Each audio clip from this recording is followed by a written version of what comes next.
that Robinson had confessed to them or implied that he had committed the incident. This information was relayed to the Utah County Sheriff's Office and scene investigators at Utah Valley University.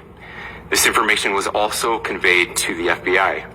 Investigators reviewed additional video footage from UVU surveillance and identified Robinson arriving on UVU campus in a gray Dodge Challenger at approximately 8:29 a.m. on September 10th, in which he is observed on video in a plain maroon t-shirt, light-colored shorts, a black hat with a white logo, and light-colored shoes. When encountered in person by investigators in Washington County on September 12th in the early morning hours, Robinson was observed in consistent clothing with those surveillance images. Investigators interviewed a family member of Robinson who stated that Robinson had become more political in recent years. The family member referenced a recent incident in which Robinson came to dinner prior to September 10th, and in the conversation with another family member, Robinson mentioned Charlie Kirk was coming to UVU. They talked about why they didn't like him and the viewpoints that he had. The family member also stated Kirk was full of hate and spreading hate. The family member also confirmed Robinson had a gray Dodge Challenger. Investigators identified an individual as the roommate of Robinson. Investigators interviewed that roommate, who stated that his roommate, referring to Robinson, made a joke on Discord. Investigators asked if he would show them the messages on Discord. He opened it and showed several messages to investigators and allowed investigators to take photos of the screen as each message was shown by Robinson's roommate.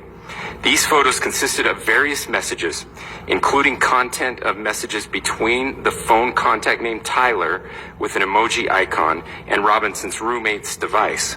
The content of these messages included messages affiliated with the contact Tyler, stating a need to retrieve a rifle from a drop point, leaving the rifle in a bush, messages related to visually watching the area where a rifle was left, and a message referring to having left the rifle wrapped in a towel. The messages also refer to engraving bullets and a mention of a scope and the rifle being unique. Messages from the contact Tyler also mentioned that he had changed outfits. I know there's been speculation as well as to the writing on those casings, those bullet casings, and I believe we have that as well. And I will share that with you now. So the area north of Campus Drive Road where the suspect crossed over, you saw some of that in the video that we released last night, consists of a grassy area with trees on the edge of the UVU campus.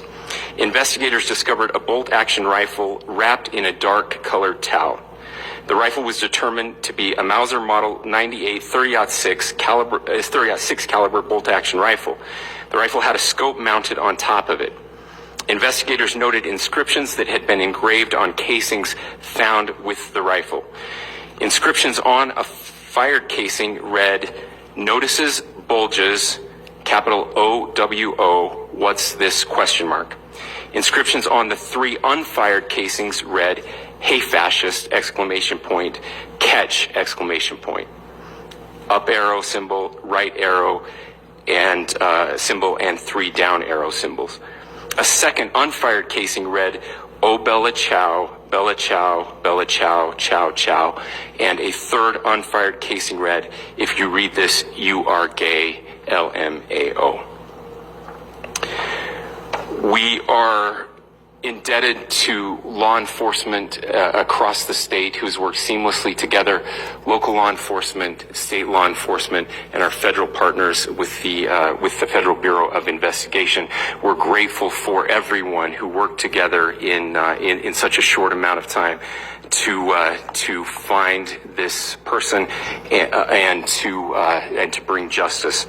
I want to thank the public who has been so engaged, reviewing videos, helping us with sending in tips, and helping us get to this point.